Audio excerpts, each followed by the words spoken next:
परमेश्वराची कृपा अल्परिक्षांच्या कार्यक्रमाची मदत आपल्याला आतापर्यंत दारूच्या घातक गोट्यापासून दूर आहे. सर्वप्रथम जीवन आशा समूह कणकवली यांनी मला सेवेची संधी दिली, त्याबद्दल त्यांचा मी आभारी आहे. वयाच्या 19व्या वर्षी दारू हातात आली. पहिल्यांदा दारू प्यायला थिएटरमध्ये दारू प्यालो, सगळे मित्र बसले होतो आणि दारू प्याल्यानंतर तो अमिताभ बच्चनचा पिक्चर होता. अमिताभ दिसेनासा झाला मला. हाईट झालो, घरी यायची भीती वाटायला लागली. मित्रांनी सांगितलं तुम्ही या सोडायला, आम्ही नाही येणार सोडायला. मला वांदे झाले सगळे पहिल्याच दिवशी. 29व्या वर्षी मध्ये आणला गेलो. 11 वर्ष दारू प्यालो मी. पहिली 5-6 वर्ष मला काय कळलंच नाही दारूचं काय होतं माझ्या आयुष्यात. एवढंच कळायचं 3-4 महिन्यात कधीतरी मी एकदा प्यायचो. जेव्हा प्यायचो तेव्हा टाईट व्हायचो, उलट्या करायचो, मारामारी करायचो, डोळा फुटलेला असायचा, पोट सुटलेला असायचा. आणि 1984 साली मी ग्रॅज्युएट झालो आणि नोकरी निमित्त मी भिवंडीहून औरंगाबादला कामाला गेलो. आणि तिथे मी ठरवलं की आपल्याला थोडी प्यायला उलटी होते, दारूचा आनंद घेता येत नाही, कशी दारू प्यायची कळत नाही, आता हे सगळे प्रयोग करूया. आणि तोपर्यंत त्या 4 वर्षामध्ये मला बऱ्याच लोकांनी बरेच सल्ले दिले होते कशी दारू प्यायची. माहित नाही, बऱ्याचदा प्रत्येकाला वेगवेगळ्या प्रकारचे महत्वाकांक्षा असतात. माझी एक महत्वाकांक्षा होती की भरपूर दारू पिता आली पाहिजे, किती दारू प्यायला तरी काय हल्ला नाही पाहिजे, अशी अवस्था आली पाहिजे. आणि त्याच्याकरता मी प्रयोग केले आणि 1 महिनाभरात माझे सगळे प्रयोग यशस्वी झाले. मी 24 तास दारू पिऊ शकलो, मी 8 दिवस दारू पिऊ शकलो. आणि माझ्या लक्षात आलं की माझी दारू वाढते. त्यामुळे मी लगेच निर्णय घेतला की आपण औरंगाबादला आहोत, आई वडील नाहीत म्हणून आपण इथे असे करतोय, आता आपण असं करूया भिवंडीला जाऊया परत एकदा. भिवंडीला माझे वडील होते जे शिक्षक होते, माझी आई शिक्षिका होती, आम्ही 4 भावंड होते, 2 भाऊ 2 बहिणी, मी सगळ्यात मोठा. आणि मला वाटलं की आपण करतो ते चुकीचं करतो, त्यामुळे मी भिवंडीला बदली करून घेतली. हेतू असा होता की दारू बंद व्हावी किंवा कमी व्हावी. पण भिवंडीला आल्यानंतर तसं काही झालं नाही. मी लगेच सुदैवाने किंवा दुर्दैवाने माझा एक मित्र म्हणाला की मी मेडिकल स्टोअर टाकला, तू येतो का पार्टनर म्हणून. आणि मी लगेच त्याला जॉईन झालो. आणि मग काय माझ्या हातात सोन्याची कोंबडी देणारी अंडी म्हणतात तशी सोन्याची अंडी देणारी कोंबडी सापडली आणि मी पैसे गल्ल्यात ते ढाकायला लागलो. तुफान दारू सुरू झाली. दारू पिल्यामुळे मग जे काय होतं ते सगळं सुरू झालं. मग रणांगणावरती शेवटच्या 15 वर्षी मॅच चालते तशी माझी 15 वर्ष 5 वर्ष आयुष्यात गेली. तब्येतीची वाट लागली. मी लिव्ह 52च्या गोळ्या खायचो पहिले. दारू अशी उडवतो ना आपण 2 थेंब, तशी आधी लिव्ह 52च्या गोळ्या खायचो. त्याच्यानंतर पायलेक्सच्या गोळ्या खायचो. पायलॉन कोणतरी खात होतं मगाशी, पायलेक्सच्या गोळ्या खायचो कारण मागच्या दरवाजाची वाट लागली होती. त्यामुळे तिकडनं सगळं बाहेर यायचं, कधी काय बाहेर यायचं काय सांगता यायचं नाही. त्यामुळे ते आधी पायलेक्सच्या गोळ्या खायला लागायच्या, मग दारू प्यायला सुरुवात व्हायची. मग 2-4 दिवस दारू प्यायल्यानंतर वातावरण पण सुरू व्हायचं. त्यामुळे खाली काय आतच जायचं नाही, प्यायला की उलटी व्हायची, प्यायला की उलटी व्हायची. माझं स्वतःच दुकान होतं मेडिकल स्टोअर, मी फार्मसी ग्रॅज्युएट होतो. त्यामुळे दुकानात डॉक्टरला बोलवायचं, सलाईन लावायची. तुम्हाला जर रात्री 11 वाजता येतो, जाताना दुकान बंद करताना आपण जाऊ बरोबर, मी तुला हे काढीन. मला 9:30 वाजताच बरं वाटायला लागतं. ते पिवळे इंजेक्शन टाकतात सलाईन मध्ये ते, आणि अर्धी सलाईन याच्यामुळे बरोबर करायचं व्हायचं. लगेच माझी मीच मिडल काढायचो, हात धरायचो आणि मोकळा झाला त्याला बंद करा आधी, आणखी एक पत्ती खिशात टाकायचो. बाहेर पडल्यानंतर ते शनिवार लंच रेस्टॉरंट कम बार होता माझ्या दुकानाजवळ. माहित नाही त्याचं काय, मला खेचायचं तो बाहेर, मला सांगता येणार नाही आज, पण तो खेचायचा हो मला बाहेर. आणि मी एवढं सगळं सलाईन बिलाईन लावून बाहेर पडलेलं असताना पुन्हा तुम्हाला आत घेऊन जायचं, काहीच व्हायचो.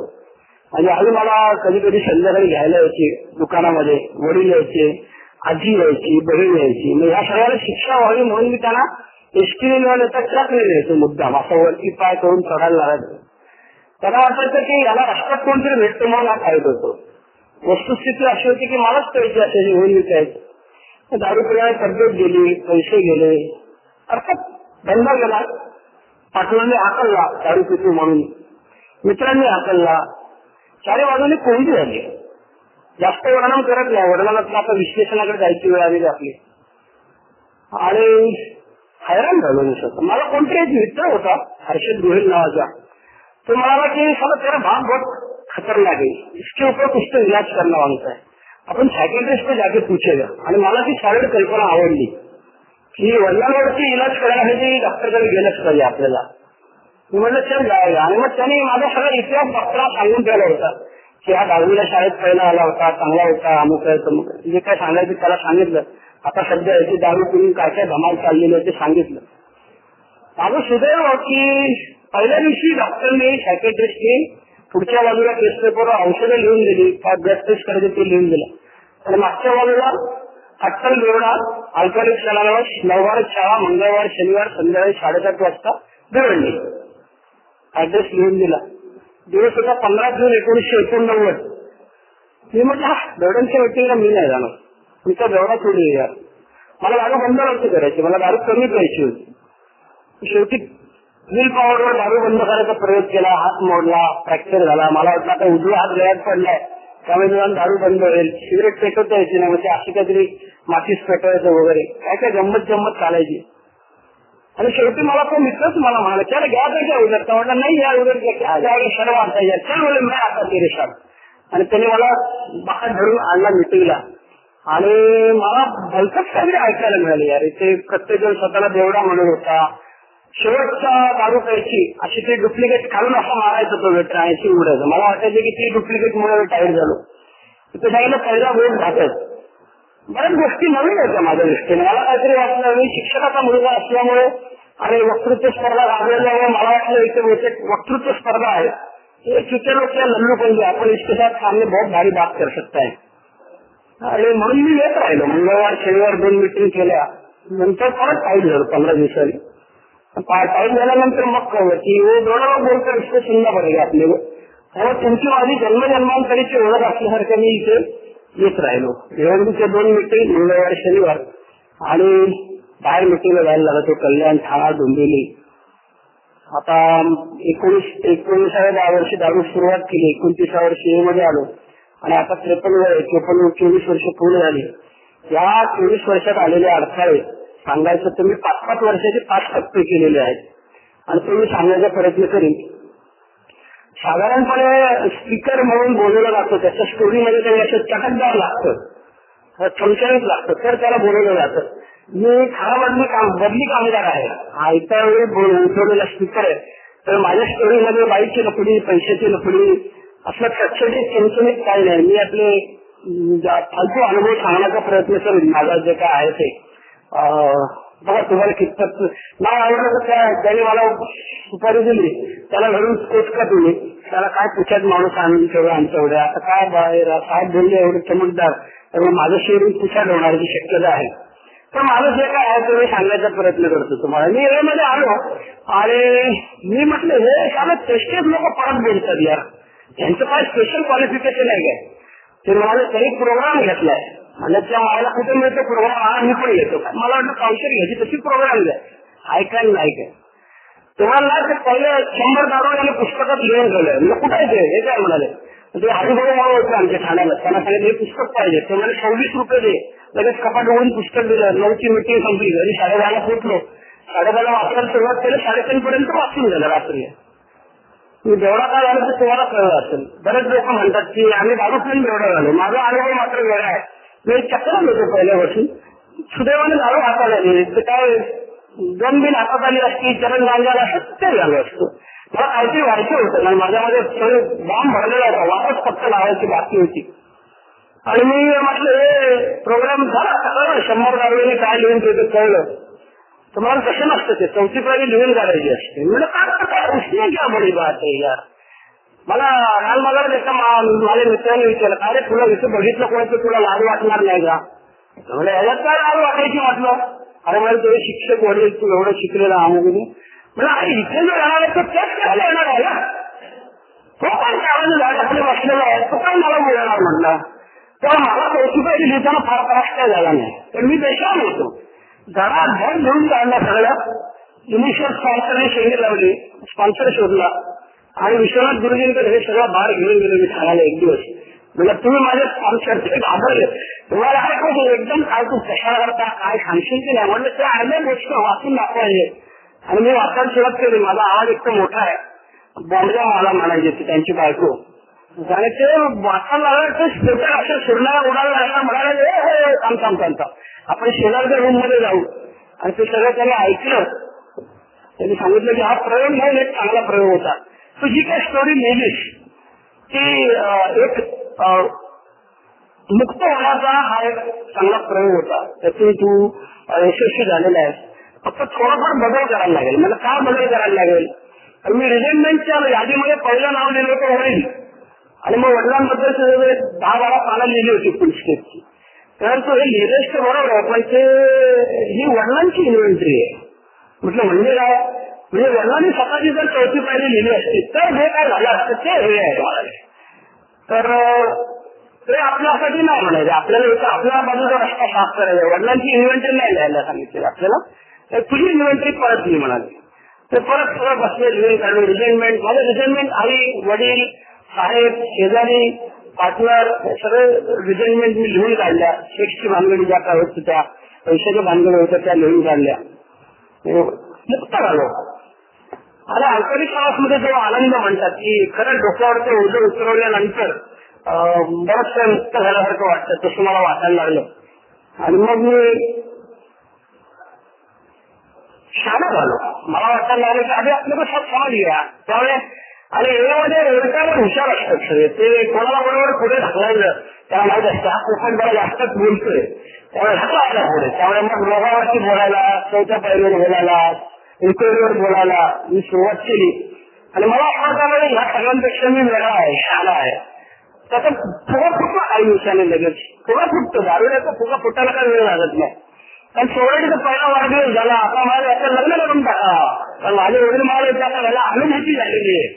तेव्हा स्पॉन्सर घरी आले, मला दारुड्याला अनुभूती वगैरे काय होत नाही, जरा थांबा याचं वर्ष 6 वर्ष होऊ दे मग लग्न करू.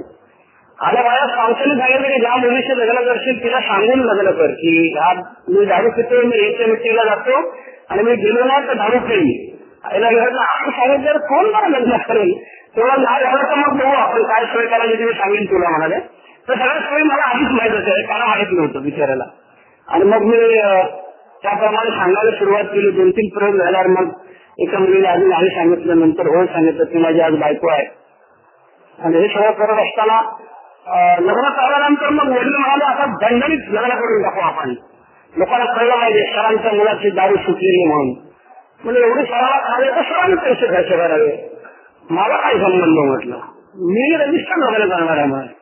त्याला नाही असं कसं तू कर्ज काढ म्हटलं. मला कोण नाही कुत्रे विचारत नाही म्हटलं. मी कर्ज मिळेल तुम्हाला पाहिजे तुम्ही कर्ज काढा आणि माझं लग्न लावून द्या. तेव्हा विचारा बोधी विचारा तिथून चालता हो तुझा आबा आमचा का. माझे वडील भरपूर होते, त्याचाच मी गैरफायदा घेतला.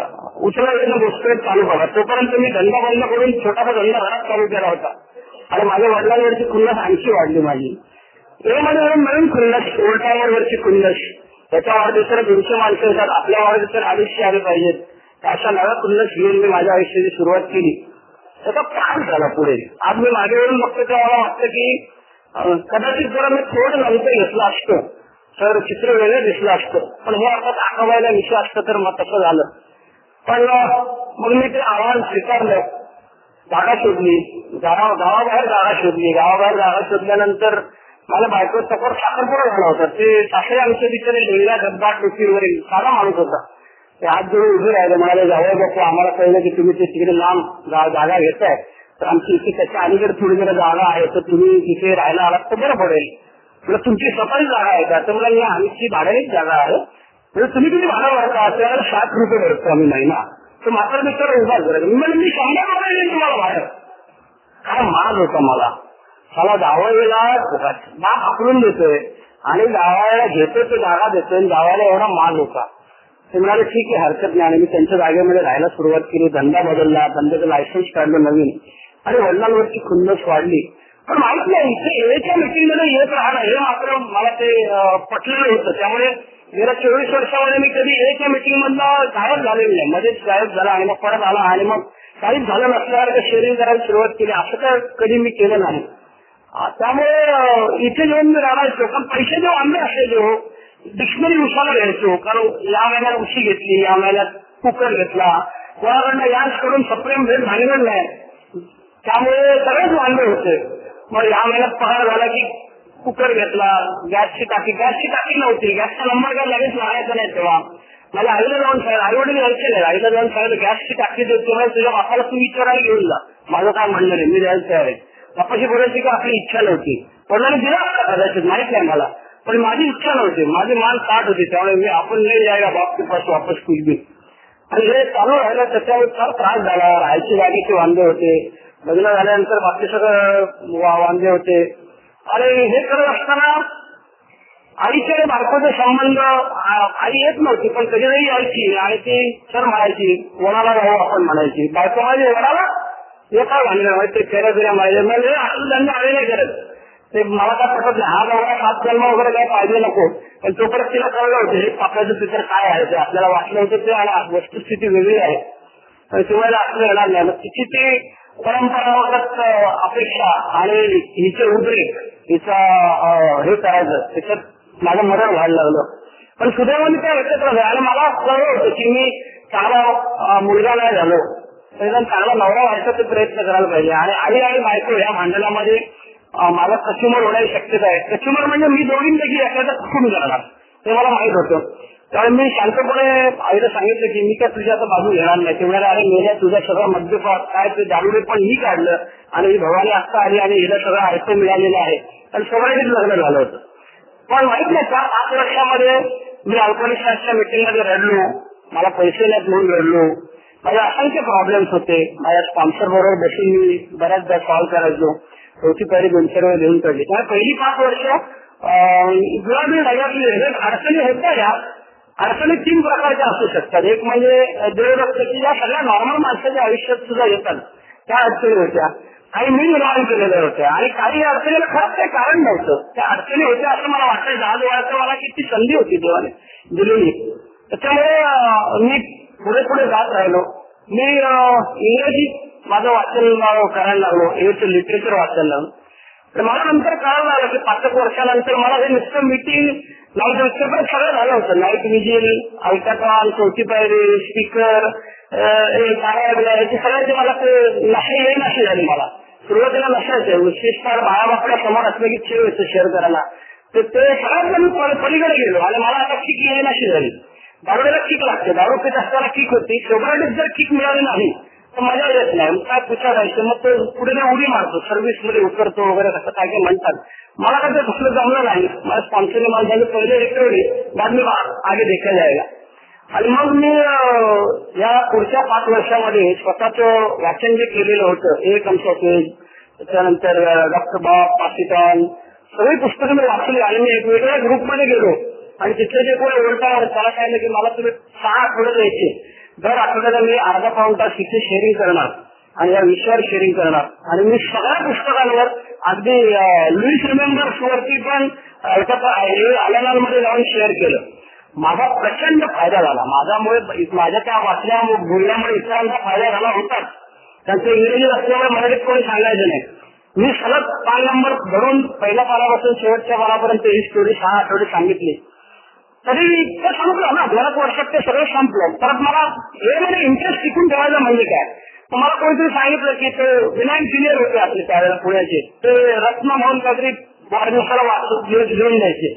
मग मी डीटीपी करायला लागलो, कम्प्युटर टायपिंग करायचो. मराठी एखादा विचार किंवा एखाद्या पुस्तकातला उतारा त्याच्यावरती माझं काय म्हणणं आहे ते कंपाईल करायला लागलो. आणि मग ते ठाण्याला जायचं, तिथे का बाईच्या शेजारी ते पेज मेकर मध्ये बनवून घ्यायचं, त्याच्यावर कॉपी करायची. आपल्याकडे पैसे नसतील तर कुठल्या तरी हे मेंबरला सांगायचं देतोस का पैसे, तो आनंदाने द्यायचा.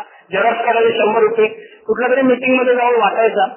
मला माझा वेळेमध्ये इंटरेस्ट टिकवण्याकरता बऱ्याच गोष्टी करायला लागल्या. आधी मी वेगवेगळे प्रयोग करतो. सध्या आम्ही बिग बुकचे वर्कशॉप घेतो, दत्ता इथे बसलेले आहेत, पुढच्या शेअरिंग मध्ये सांगतील. आणि 99 ते 84 ते 89 5 वर्ष लग्न, जागा, वडिलांची खुन्नस, एवढे मेंबरची खुन्नस, हे सगळं मी गोळा केलेलं होतं. आणि 94 ते 99 मध्ये मी धंदा करत होतो. तोपर्यंत विश्वनाथ गुरुजी वारले होते. मग मी अनिल कडे गेलो होतो. अनिलजीला सांगायचं, अनिलजी जळगावला वगैरे असायचे, मग मी पत्र लिहायचो. तेव्हा आकाशवाणीची बघितलेलं आहे आम्ही तिच्या आईला, ते पत्र लिहून मार्गदर्शन व्हावा. माझी काहीतरी सवय होती की मला ज्या काय आलेल्या गोष्टी असायच्या मी कागदपत्री लिहायचं, त्यांच्या समोर ठेवायचो, त्याच्यावर चर्चा करायचो. आणि मी नेहमी जायचो त्याला सांगायचं हे धंदा बरोबर नाही होता, हा पैसे देत नाही, तो पैसे देत. ते गुजराती माणूस होते, त्याने हे शाला तुला धंदा करायची अक्कल नाही म्हणाले. म्हटलं मग काय करू, नोकरी कर म्हणाले. फडता फळाची आज्ञा, या सगळ्यातनं मुक्त होण्यासाठी एक मार्ग नोकरी करणे. मला माहित नाही देवाची योजना होती. माझ्या घराजवळ 20 मिनिटाच्या अंतरावरती फार्मसी कॉलेज होतं, मला माहित नव्हतं. तिथलं प्रोफेसर मला बोलवायला आला, मुसलमानांचं कॉलेज होतं, बोलवायला आला वगैरे. आणि मी तिथे गेलो.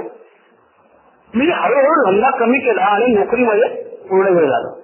पण मला असं वाटलं होतं की धंद्यामधले जे माझे उन्माद आहेत ते नोकरीत कमी होतील, पण तसं झालं नाही. मला पहिला पगार झाल्यानंतर त्या कॅशियरने मला विचारलं इतना पैसा लेके क्या करेगा, आणि माझ्या कौतुकाची आग हस्तकाला गेली. मी म्हटलं चला हा कोण फालतू माणूस मला विचारणार इतना पैसा लेके क्या करेगा. म्हणजे उदर जाणे मला तुम्हाला मी पैसा भरेगा आता एकदा बोलू. त्या माणसाने त्यानंतर मला 8 वर्षात 96 पगार दिले, पण एकदा सुद्धा वर मान करून माझ्याकडे बघितलं नाही. तो बेकार माणूस आहे, याच्याशी बोलण्याचा अर्थ नाही. तो बिचारा देवाचा माणूस होता, 4 वेळा नमाज पडणारा माणूस होता. हे असलं उत्तर ऐकलं तो माझ्या वाटत गेले. मला कामावरती माझा उद्योगपाला सुरू झाला, पण पैशाची अडचण होती. त्यामुळे थोडासा धंदा, थोडीशी नोकरी पाडताय आलेली नोकरी, त्याचं शाश्वती नाही असं काय. बायकोबरोबर ट्युशन घ्यायचो, मी मॅथ्स सायन्स घ्यायचो, बायको इंग्लिश मराठी घ्यायची, सोशल सायन्स घ्यायची. बरं चाललं होतं. लोक मागे लागायचे अजून तुम्हाला काय इश्यू आहे, काय प्रॉब्लेम आहे का असं विचारायला लागले. कारण आमच्या आर्थिक वांदे होते, तर आम्ही इश्यू होऊ देत नव्हतो. मुलगी झाली, मुलगी झाल्यानंतर आई वडील एकत्र आले. तिथे पण मी माझा हुशार गेले. ते सिझेरियन झालं, ते असं मशीला ढकलल्यासारखं ढकलायला वेगळं लागायचं. माझी बायको आणि सासू बाहेर बसलेल्या सगळ्या, मी त्यांच्याशी बोलायचं नाही, त्या माझ्याशी बोलायचे नाही. शेवटी 72 तासानंतर त्या म्हणाले, माझी आई म्हणाले फार छान झालास का तू घरी. तर मी 72 तास झोपलेलोच नव्हतो. ते बायकोच्या शेअरमध्ये जिथे होतो हॉस्पिटलमध्ये, फार छान झालास का घरी. आणि त्यानंतर मग आई वडील सासू सासरे सगळे एकत्र राहायला लागले. आणि मग मला आणखी उठमात आला. मी माझ्या धाकट्या भावाचं लग्न झालं. मी म्हटलं त्याच्या लग्नामध्ये माझं रजिस्टर झालं केलं, त्याच्या बायकोला एवढंसं मंगळसूत्र केलं, एवढं मोठं केलं, आणि माझ्या बायकोला एवढंच केलं. ते मला अरे त्याच्या बायकोची उंची जास्त आहे, तुझ्या बायकोची उंची कमी आहे, म्हणून त्याप्रमाणे ते केलं. म्हटलं ते नाही, वर्ष ग्रामचे सोनं आहे ते मला तू दिलं पाहिजे. हा काय माणूस आहे, इतके 2 वर्ष येत नव्हता आणि आता अचानक त्याच्या आईला काय पाव किलो पाव ग्राम सोनं दे वगैरे मागायला लागलं. आणि मग मला कळेल असं झालं. त्यामुळे या दरम्यान मी भाड्याच्या घरातनं स्वतःच्या घरात राहायला आलो होतो. मला मित्र बिल्डर होता, त्याच्यामध्ये मला एक माझा मित्र घेऊन गेला. त्यांनी सांगितलं हे हा प्लॅन आहे, त्यातलं कुठलं पाहिजे बोट ते मी तयार करून देतो. त्यांनी तयार करून दिलं. 1 महिन्यात तिथे राहायला गेलो. त्याचे पैसे सावकाश राहायला आल्यानंतर 7 वर्षांनी मी दिले. असले चमत्कार फक्त मला एमध्ये होत असतील, बाकी कुठं काय ऐकायला मिळत नाही. मी त्याला डायरेक्ट पैसे 1000 रुपये घेऊन गेलो होतो तेव्हा. आणि माझ्या त्याला पैसे द्यायला सांगितले. माझ्या मित्रांचे आता पैसे दे, ऍडव्हान्स दे, दवाना काहीतरी म्हणतात त्याला. आणि त्याच्या खिशातला त्याने 1 रुपया काढून दिला मला वरती ठेवायला. तुम्ही 1 रुपये कशाला देतो वरती, आता 1000 दिलेत ना, आणखी एकाने काय होणार आहे तिच्या आयला. तर मला हे अक्कलच नव्हते की देताना 1001, 111 असे द्यायचे असतात. ती साधी अक्कल सुद्धा मला नव्हती. तेव्हा माझे वांदे होते. पण त्या छोट्याशा घरामध्ये बरं चाललेलं होतं. मुलीचं आजारपण सुरू झालं. गुड नाईट मॅथ कुठेतरी मुलीने खाल्ली होती. वेगवेगळ्या प्रकारचे डॉक्टर झाले. मी त्या सगळ्यांची यादी करायचो कॉम्प्युटरवरती आणि बनवायला सुरुवात केली. आता या डॉक्टरवरून त्या डॉक्टरवरून 4 वर्ष आजारपण चाललं मुलीचं. सुट्टी लागली की मुलगी आजारी, शनिवार रविवार मुलगी आजारी, दिवाळीची सुट्टी. फळकूट लावलेले डॉक्टर मी हाताला आणि तिला घेऊन आम्ही एक फडकी बिडकी शौचालय व्हायची तिला बरीच. पण एका होमिओपॅथी डॉक्टरने तिला त्यातनं बाहेर काढलं. त्याच्यानंतर मग माझ्या अंगात आलं की आपण आता B.Pharm नोकरी करतोय, त्याच्यापेक्षा भारी नोकरी करायची, मग M.Pharm करायचं. आणि तेव्हा मी काय करायचं, सगळी माहिती गोळा करायचं मग स्पॉन्सरकडे जायचं. आता मी असं नाही करत. आता स्पॉन्सरला आधी विचारतो मग माहिती गोळा करतो. सगळी माहिती वगैरे गोळा केली. 2 वर्ष नोकरी सोडायची, बायकोचे दागिने वगैरे विकायचे, M.Pharm करायचं, पोस्ट ग्रॅज्युएट करायचं असं ठरवलं. आणि मग आम्ही गुरुजींकडे, तेव्हा गुरुजी होते. गुरुजी मला नाही केलं, मी तुला आनंदकडे घेऊन जातो. आनंदकडे घेऊन गेलो. त्याने विचारलं की अरे तू आता तुझं वय 42, आणखी तू 2-3 वर्ष 44 वर्षाचा होणार आणि हे सगळं तुला नोकरी मिळण्याची गॅरंटी नाही, मग तू काय करशील. म्हटलं मी प्रश्नशील होईल तुझ्या आयला, तुम्हाला मग तुझ्या भानगडीत ते पडू नको. मला एक दुसरं ग्रॅज्युएशन तिथे अर्धवट होतं. माझी आई बायको सांगायची मला, तोपर्यंत आनंदी वाढले होते, मी शंकरकडे जायला लागलो. मला बायको आई सगळेजण सांगायचे की हे तुझी सध्याची नोकरी आहे ना, आळावरचं पाणी आहे, हे काय खरं नाही, तू दुसरं शिक्षण घेऊन म्हटलं नको. हे मला सांगितले, मला तुकार केवळ परमेश्वराच्या कृपेने, परमेश्वराचे काम परमेश्वराला करू द्या, आपण काय करायचं नाही, हरिहरी करत नसतं, परमेश्वर काय करेल ते बघूया आपण. ते सांगायचे, कळकळीने सांगायचे, अरे तुला डोकं आहे, तुझं शिक्षण आहे, ते घे पुढचं कर पूर्ण, वकील हो काय निवडल्या आपल्याला काय जमायचं नाही. पण इन द मेन टाइम ते बिल्डब्ल्यू तसं वर्णन करतं की मला नंबर 1 व्हायची खुजली असते. त्यांनी बुमराह क्षेत्र ऑस्ट्रेलियातल्या माणसाने बनवलेला, मी पहिला अमेरिकन होईल म्हणून. आणि मला कोणाला सांगितलं की तू योगा शिकायला जा. मग मी ठाण्याला योगा शिकायला जायला लागलो. आठवड्यात मी एकदा तिथे जायचो. मग नंतर माझ्या मागे माझी बायको झाली वगैरे वगैरे. ते मला नुसतं योगा शिकून फायदा नाही, त्याच्यात एक्सपर्ट व्हायला पाहिजे, नंबर 1 व्हायला पाहिजे. मग मी योग शिक्षकाची परीक्षा दिली. सुधारण निकम गुरुजी म्हणून ठाण्याला होते, त्यांना अल्कोहोल माहित होतं. मी माझ्या आन्सर पेपरमध्ये त्याला अल्कोहोलिझम बद्दल लिहिलं होतं. आणि मी योग शिक्षक झालो. मी भिवंडीमध्ये शाखा सुरू केली. त्यांची अट अशी असायची की पैसे घ्यायचे नाहीत. मग मी ती 200 माणसाला एका वेळेला रविवारी शिकवायला सुरुवात केली. 6 महिने वर्षभर ते चाललं. मग कोणाशी तरी पटलं नाही माझं, तर माझी पद्धत इतरांना पटली नाही. मग मला बाहेर शिकणं काढला. मग मी स्वतःची शाखा सुरू केली. पदरचे पैसे घालून भाड्याने योगाचं पुस्तक दिलं. त्याच्याकरता ते सगळं जे काय करायचं असतं, बॉक्स बनवायचे, अमुक तमुक, ते सगळं केलं. योग शिक्षक झालं. नंतर कळलं की ते याच्यात काय तथ्य नाही, कारण फुकटमध्ये शिकण्यामध्ये लोकांना इंटरेस्ट नसतो. त्याला तुम्ही पैसे लावले तरी इंटरेस्ट असतो. आणि गुरुजी म्हणले की पैसे काय घ्यायचे नाहीत. मग त्याच दरम्यान मी मिटिंगला जाताना AMT जायचो. भरपूर त्याला वाटेल तशी गाडी चालवायचं. माझ्या मागे विलासनगर मेंबर बसायचं. तो मला ओरडायला, कशी गाडी चालवतो, त्याला तू पण म्हणशील, मला पण घालशील. मी गाडी बाजूला जायचं, भेंडे भीतर दुसरी गाडी पकडून जा, माझ्याबरोबर नाही यायचं, मी अशीच गाडी चालवणार. त्याचा परिणाम असा झाला की त्या गाडी चालवण्यामुळे मला स्पॉन्डिलायसिस झाला. आणि मग परत मला काय होतं, एक भूत अंगात आला की माझा मित्र नेहमी म्हणतो तुला दारू भूत येते, आता रिकव्हरी भूत आहे. आणि मग ते स्पॉन्डिलायसिस झाला. आता ॲलोपॅथी वाल्याकडे गेलो, त्याने एक्सरे काढला, तर मला ह्याच्यावरती इलाज नाही. आता स्कूटर चालवायची नाही, बंद करायची, रिक्षात बसायचं नाही, आणि ही औषधं घ्यायची जेव्हा दुखेल तेव्हा, परत माझ्याकडे यायची गरज नाही. मग मी आयुर्वेदिक केलं. मग मी इथे त्या एल्फिस्टर रोडला लेप लावला. मी ऍक्युपंक्चर केलं, मी ऍक्युप्रेशर केलं, मी अरोमा थेरपी केली, मी मॅग्नेट थेरपी केली. हे सगळं जवळ 1.5-2 वर्ष चाललं. तोपर्यंत मग मला स्पॉन्डिलायसिस पडला 1.5 वर्ष. नंतर लक्षात आलं 1.5-2 वर्षानंतर की ह्याच्यात जर मुक्ती नाही, ह्याच्यात शरीर जगलं पाहिजे. पण मी होमिओपॅथी औषध घेऊन कसं तरी मग इतरांना मी सल्ले द्यायला. तोपर्यंत या योग शिक्षकाची सगळी झेल झालेली होती. त्या स्पॉन्डिलायसिस असल्यामुळे असणं करता यायची नाही. त्याच्यामुळे तुम्हाला स्पॉन्डिलायसिस शिक्षक, मग तुम्हाला त्या प्रश्नाचं उत्तर देण्याचं मायला पडायचं. कारण लोक काय करतात, एक तर तुमचं शिक्षण करतात, तुम्ही 25 वर्ष शिकवा, मग त्याच्यामुळे 25 वर्ष नाही आले, आम्हाला पट्टा घेऊन आलेलं. माझी मला दारू सोडवताना आले तर मी काय 100% 100% तुझी दारू सोडवतो, सांगणार तुझे प्रॉब्लेम सोडवणार. मला कळलं माझे भांडे आहेत त्या माकलेचे. आणि मग त्या दरम्यान मला तब्येती करता आणखी आयडिया सापडली, ती म्हणजे निसर्गोपचार आश्रम. मग मी बायका पोरांचे दरवर्षी उडी कांचनला जायला लागलो. ते अजूनही मी पाळतो, 8 दिवस जाऊन राहतो. आणि तब्येती करता काय काय करायला पाहिजे ते मी बरीच वर्ष केलं. नंतर त्या ते सोडून दिलं. आता जाणारा झालेला आहे, बायको बोंब मारते, फिरायला जागा आहे, सगळं आहे, पण मला ते इच्छाच होत नाही. मला खरं करून गेलं 1 नंबर व्हायचं असतं. काय आपल्या ह्याच्यात तर 1 नंबर व्हायला तर उपयोग नाही. त्यामुळे मी 1 नंबर व्हायला कुठं कामाच्या ठिकाणी धंदे उपजॉब करायला जातो.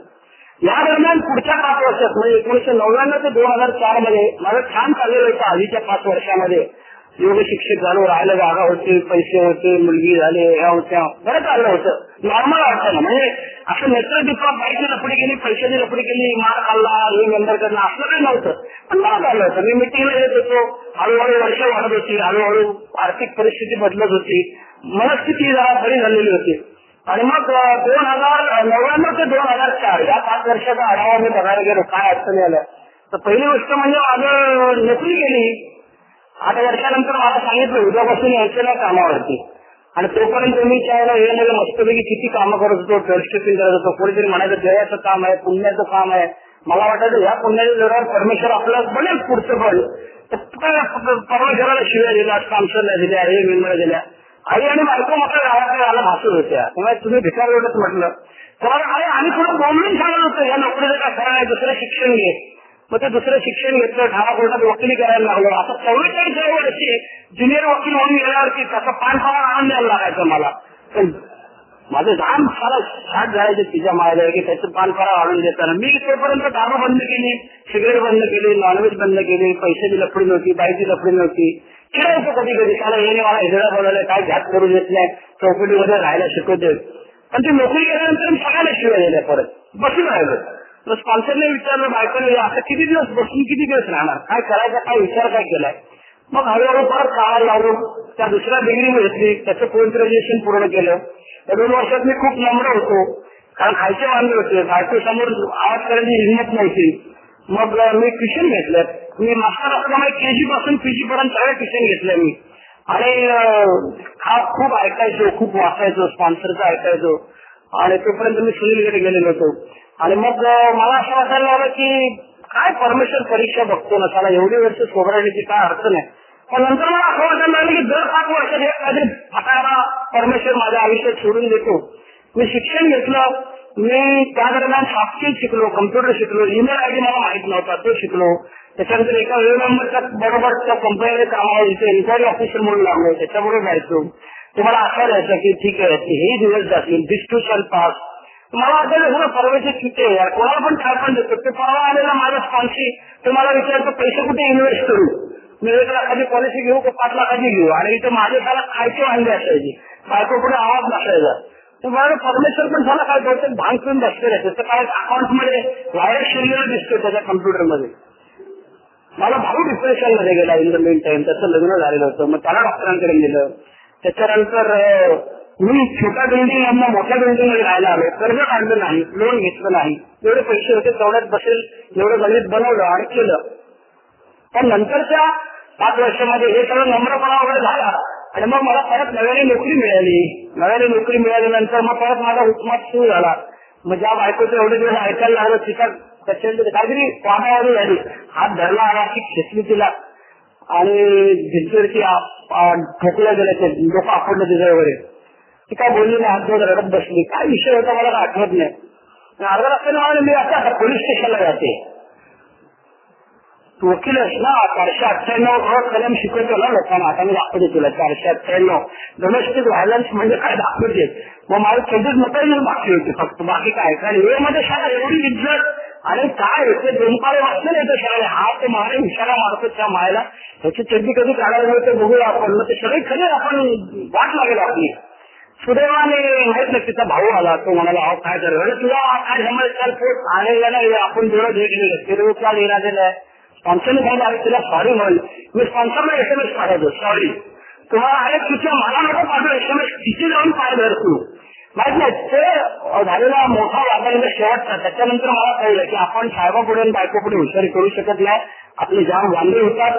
आणि तेव्हापासून मग मी बायकोशी हुशारी करायचं बंद झालं. कारण माझी बायको माझ्या एवढी शिकलेली आहे, माझ्या एवढी समजते, माझ्यापेक्षा जास्त तिला अक्कल आहे. ती नॉर्मल असल्यामुळे तिच्यावरती चांगले संस्कार झाले. माझं लग्न ठरलं तेव्हा मी त्यांच्या घरात जेव्हा जायचो तेव्हा त्यांच्या घरात काटे, चमचे, टिपाळ, टेबल हे आमच्या घरात आपलं काय नव्हतं तिच्या. त्यामुळे ते ऍडजस्ट होता माझी फाटायची या लोकांमध्ये कसं काय बसायचं.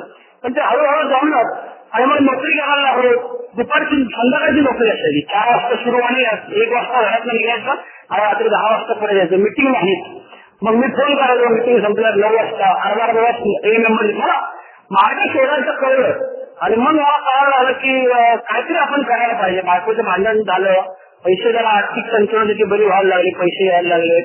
नोकरी परमनंट 48व्या वर्षी मिळाली. 48व्या वर्षी परमनंट झालो. आणि मग माझ्या आयुष्यातलं परत आणखी एक पर्व शेवटचं जे आहे 2009 ते 14 सुरू झालं. मी मुंबईला नोकरी करायला जायचो. सकाळी 4ला उठून जायचं भिवंडीहून. नंतर इन द मेन टाइम बायकोची नोकरी होती, तिने ती सोडली, परीक्षा पास झाली, इकडे आली. आणि मग मुंबईला भाड्याने राहायला आलो. नवीन शिक्षण जागा काय माहित नाही, पोरीचं ऍडमिशन. तर चमत्कार आहे, माझ्या पोरीला शाळा सुरू झाली तरी ऍडमिशन मिळाली नव्हती. आणि अचानक ती शेजारची बाई म्हणाली की एक हे मुलगी होती, मेंटली रिटार्डेड मुलगी होती, त्यांची शाळा होती. ती म्हणाली अरे तुम दोनों इतना पढ़ा लिखा है, इसका स्कूल में जाओ. थोडं लांब होतो भायखळ्याला क्लिअर रोडला. इसका स्कूल में जाओ. तर म्हटलं आली एवढ्या शाळांमध्ये जाऊन आलो, पैसे द्यायला तयार होतो, काय झालेलं आहे आता काय होणार. मग त्या शाळेवाल्या मुलीला आणि तिची वाटली घेऊन गेलो. तर हेडमास्टरांनी मला सांगितलं की ही जी काही तुम्ही आधी शिकलेलं भिवंडीला शाळा आहे ती सरकार मान्य आहे का? म्हटलं हो मान्य आहे. ठीक आहे मला बसा बाहेर. पाऊण तास बसलं काय झालं नाही, अस्वस्थ आत्मा, मला बसता येत नाही काय झालं फारसं. ती बाई परत बाहेर आली. हेडमास्टरांनी माहिती अरे तुम्ही अजून इथे बसलेलं आहे काय? मग ते क्लासला बोलवलं ह्याला फॉर्म घे, उद्या मला ऍडमिशन घेऊन टाका. दुसऱ्या दिवशी ऍडमिशन घ्यायला गेलो. मला वाटलं आता एवढी मोठी शाळा होते टाकतील आपल्याला 5-50,000ला थोडेफार होते ते, आणि एक ब्लँक चेक घेऊन गेलो होतो. काउंटरला गेलो तर तुम्हाला 63 रुपये द्या. त्या आईला म्हणले याला काय अक्कल शिरलेलं असेल बाबा, आय कार्डचे 63 असतील, 63 रुपये दिले. मला अभी और कुछ नहीं, और कुछ नहीं, सामने दुकान है उसमें जाके यूनिफॉर्म लेने का, कल का बच्ची को भेज दो.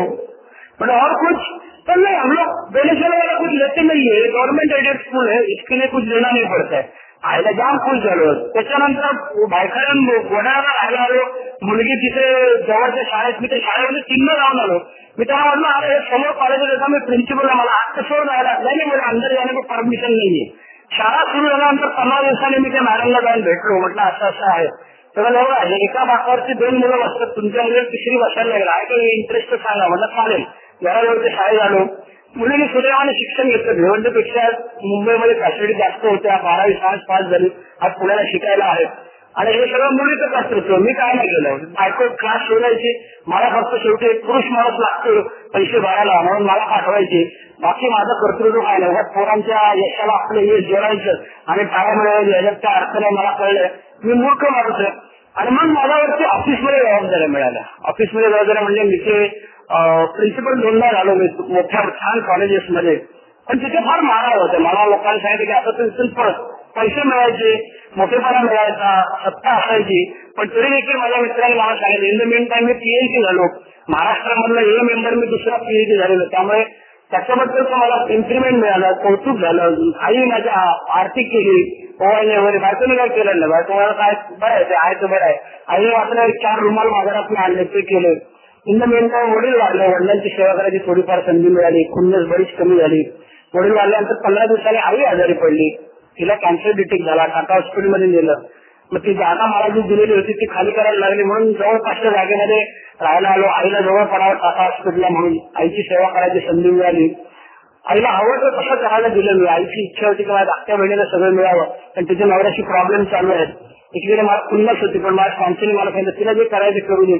मी त्या पोस्टातल्या माणसाला जाऊन सांगितलं हिचे काय पैसे असतील ज्याला द्यायचे त्याला देऊ दे, नॉमिनेशन करून दे. आणि बहिणीचं मार्गी लागलं. दुसऱ्या बहिणीमध्ये झटका आला म्हणून नोकरी सोडून दिली. काहीतरी साहेबांबाईशी भांडण झालं, नोकरीला राहायची बंद झाली. तिला समजायचा प्रयत्न केला, ती काही यायला तयार नाही. मग तिचा नवरा आणि मी मिळून एक सर्टिफिकेट आणलं आणि राजीनामा घेतला तिचा. तिची पेन्शन चालू झाली. हे सगळं करत असताना आई वारली, वडील वारले, मला विचारणारा कोणी नाही. मी पोरका झालो. पण माझ्या आईने मुलीला सांगून दिलं, बायकोला सांगून दिलं की आता हा आरामखोर प्याला राहतो याला चिरला. आणि माझ्या पूर्वी जेव्हा दारू करत याला माहित नव्हतं, मलाही माहित नव्हतं. आता हा करत याला पहिला महिनाभर एकदा हॉस्पिटलमध्ये ऍडमिट करा, महिनाभर मिटिंगला घेऊन जा, नाही तर मग परत याला चिरडा म्हणाले, हार मारा म्हणाले. आणि मग कळायला लागलं मला की अल्कोहोल शाळेच्या मिटिंगमध्ये येऊन मी किती गप्पा वगैरे मारत असलो तरी नव्याने मला सुरुवात करायला लागणार. रोजचा दिवस नवीन आहे. मुंबईमध्ये आल्यानंतर नवीन मित्र मिळाले, नवीन हिरे मेंबर मिळाले. जुना माझ्या 18 वर्ष मी भिवंडीत काढली. तर मी बरेच उद्योग केले. लोकांच्या खाली फटाके लागलेले, चिमटे लागले. मला सवय आहे. कोणीतरी किती बॉक्समध्ये पैसे टाकताना न टाकताना दिसलं की त्या बाजूला गेलो, फार पैसे जरा टाकले, त्यांचे 10 पैसे देतो तू आणि इथे पैसे टाकायला काय झालं. त्याला तू कोण मला विचारायला कोण नाही, पण तुला वाटायला पाहिजे ना काहीतरी. कोणीतरी एने मेंबरला शेअरिंग दिलं की मी लगेच त्याला जाऊन जाणार. काय तू एने मेंबरला काय शेअरिंग दिलं आणि काय तुम्ही मला कोणी विचारायला असं चालत नाही. मी चेअरमन असताना मी 5 मिनिटं आधी शेअरिंग मिटिंग सुरू केली. मला त्याने विचारलं काय लवकर शेअरिंग करतो, मिटिंग सुरू केली. तेवढं तुला काय करायचं असं कसं म्हणतो तुम्ही मिटिंग चालवतं तुमच्या बिझनेस मिटिंगमध्ये ठरलंय का. मग मी कशाने बोंब मारायला लागला. हा त्यांच्या घरी असं करतो तसं करतो मला हुशारी शिकवतो. मला स्पॉन्सर बोंबलून सांगत होता अरे हे चिंते गाड्या धंदे सोडून दे, सावड्या कुठे गेली सोडून दे. पण ना मग एकाने मला खायला तुला उभ्या चिरून टाकील, एकाने हे तुझा कान लाल करेल. आणि मग मला 2-4 वर्षानंतर अक्कल आली. आता मी बरंच कमी करतो. माझा अजून सुलेमानी किंवा गेलेला नाहीये, पण तो बराच कमी झालेला आहे. त्यामुळे ह्या गेल्या 5 वर्षामध्ये मला आलेल्या अडचणी अशा आहेत. मी माझ्या बहिणीशी भांडलेलो होतो, बहीण माझ्याशी भांडलेली होती. त्यामुळे जवळजवळ 10 वर्ष मी भाऊबीज करायचो नाही. आणि ह्या वर्षी मला काय सुरक्षित व्हायचं स्पॉन्सर बरोबर बोललो आणि म्हटलं मला जायचं आहे. एका बहिणीकडे गेला, तिला फोन केला, ती म्हणाली ये, भाऊबीजीची आरती केली, बरं झालं. पण इकडे मागच्या वर्षी बायकोने आरती केली होती पाडव्याला, तिला मी पैसे टाकले होते ओवाळले, ते 2 दिवसांनी भांडण झालं, तिने अशा अंगावर फेकल्या, पहिल्याने म्हणताय. मी म्हणजे हिरो एवढा माल आहे तर मला पण माल आहे, मी यावर्षी सांगितलं आरती बिरती कुछ करणे का नाही मेरे को, त्यामुळे इकडे कमवलं इकडे घालवतो, असं मी बॅलन्स शीट लगेच क्लिअर करून टाकतो. बहिणीबरोबर भाऊबीज सुरू केल्यावर बायकोबरोबर बंद केली. मला आज कळलेलं आहे 24 वर्षानंतर की मी कधी दारू पिऊ शकतो. मी काय ब्रह्मास्त्र कवच कुंडल बिंडल काय नाही, बरेच लोक प्यालेले आहेत आणि मी प्यालो आता तर मला परत याची वांगे होती. आज माझे स्वभावदेश बरेच आहेत, मी झालेल्या शिव्या देतो, मी आळशी माणूस आहे, मला चिमटे काढायला आवडतं, हे सगळे माझे दुर्गुण आहेत, मला मान्य आहे. पण वेळेमध्ये येण्यापूर्वीचं माझं जे आयुष्य होतं त्यापेक्षा आजचं आयुष्य खूप चांगलं आहे. या सगळ्या ज्या अडचणी आल्या त्याच्या सगळ्यांना येतात अडचणी, नोकरी जाते, आई वडील वाढतात, हे होतं ते होते, सगळ्यांना येतात. नॉर्मल माणसासारखं मला नाही करता आलं. प्रत्येक अडचणीच्या मला डोकं फिरलेलं असायचं, 6 महिने मी चिडचिडलेलं असायचो. पण एक होतं, एका मीटिंग मध्ये येऊन शेअर करायचं स्पष्टपणे जे काय असेल ते. आणि दुर्दैवाने मी बघितलं की हे गेल्या 24 तासामध्ये जवळ 50-16 लोकांचे अनुभव ऐकले, पण त्यातल्या सगळ्यांनी दारूची स्टोरी सांगितली. आपल्या बऱ्याच लोकांचा गैरसमज असा असतो की सोसायटीतल्या अडचणी रेग्युलर मीटिंग मध्ये सांगायच्या नाहीत. मी तसं केलं नाही. किंबहुना रेग्युलर मीटिंग मधला 1/3 भाग मी दारूपीत कसा होतो आणि माझी काय वाट लागली ते कळावं, आणि 2/3 भागामध्ये मी आज कसा जगतोय. मी कोणाला तरी मुद्दाम म्हटलं की चेअरमन जे कोणी असे वाढदिवसाला त्याला सांग म्हणावं त्या माणसाने त्या वर्षात काय केलं ते तरी सांगलं म्हणावं, पण तसं झालं नाही. आणि असा हा सार्वत्रिक अनुभव आहे. मला माणसांनी मात्र मला सांगितलं की जे काय बोलायचं ते आय मध्ये बोलायचं, मी माझ्यासारखा बेवडा असं बोलायचं नाही, मी बोलायचं माझ्यासारखा बेवडा म्हणून काहीतरी मी लगेच लागतो कशाच्या तरी मागे. स्वतःबद्दल बोलायचं, स्वतःचे अनुभव सांगायचे, त्या चौकटीच्या पलीकडे जायचं नाही. चौकटीच्या पलीकडे गेलास तर तुला शिक्षा.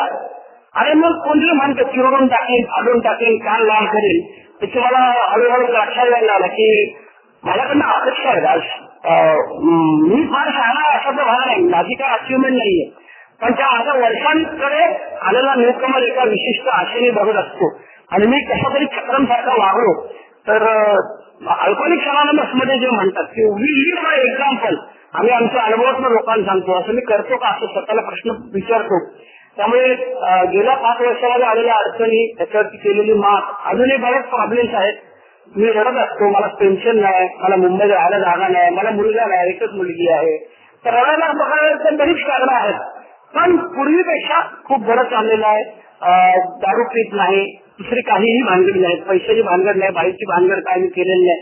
एकदा माझ्याच अंगावरची एक बाई आली होती, म्हणजे ती बैल म्हणजे मारसारखं माहिती. मला पण वाटलं होतं अरे ज्या आता दिल्लीला मी कामासाठी गेलो होतो ते कोण बघणारा आहे, घेऊ आता हिला दाबू. आणि ती जेव्हा खरंच येऊन बसले तर असा गाऊन देऊन घातलेला, आता ते काय कट मारलेला असा गाऊन, ते 2 बॉल दिसत होते. काय त्याला माहित नाही बाबा, मला येऊची पुण्य मला कामाला आली आणि माझी वाचन बसली तिच्या आयला. मला आम फुटला, कोणाला फ्रेश यायला लागला आणि मी त्या बाईला सांगितलं बाई तू जा, आता मला मित्र आलेल्यावर काही कारण करून तिला पटवली. आणि भर दिल्लीला 12च्या उन्हामध्ये मी बाहेर येऊन रस्त्यावरती बसलो. पण ते मला काय फार मी केलेलं असं काय वाटलं नाही. मी आमच्या भिवंडी मुंबईतले ठाण्यातले हे मित्राला सांगितलं तुम्हाला अरे तुझे तू वाचलायस, तुला कळतं का माझं ह्या लपड्यातलं. आणि मग मला कळलं की देवाने मला बऱ्याच ठिकाणी वाचलंय. माझ्या आयुष्यात बरेच चमत्कार आहे. एक आमचा पेज मध्ये जे चमत्काराची यादी आहे हे संदर्भात तशी माझ्या बाबतीतही आहे. आपण जेव्हा सेम टू बिलीव्ह वाचतो त्याच्यामध्ये तो कोइन्सिडन्स म्हणतो, त्याला योगायोग म्हणतो. असे योगायोग माझ्या बाबतीत झालेलं आहे. आज 24 वर्षानंतर माझं बरं चाललेलं आहे. दारू पीत नाही, नॉनव्हेज खात नाही, बाईची लफडी करत नाही. एच्या मीटिंग मी रोज मीटिंग करणारा प्राणी नाही, कारण मी भिवंडीला असताना मंगळवार शनिवार भिवंडीची मीटिंग करायचो, बाहेरच्या आठवड्यात 1-2 मीटिंग. आता तर माझ्या कामाची वेळ संध्याकाळची असते, दुपारी 1 ते 9 वाजेपर्यंत, त्यामुळे मला मीटिंग जमत नाहीत. पण जेव्हा जमता सुट्टी बिट्टी लागते, मी असते विद्यापीठामध्ये कामाला आहे, पण मला तोंड उघडलं की लोक घाबरतात. त्याला प्रोफेसर आणि प्रिन्सिपल हे काय त्याची भाषा अजूनही मला ते जमलेलं नाही. मी प्रयत्न करतोय, माझी खात्री आहे की कधीतरी जमेल. मेल्यानंतर कोणतरी बाजूला धक्का मारेल, श्रद्धांजली धक्का उभा राहिल्यानंतर 12 वर्षाचा 12 गेला मारायला. थँक्यू.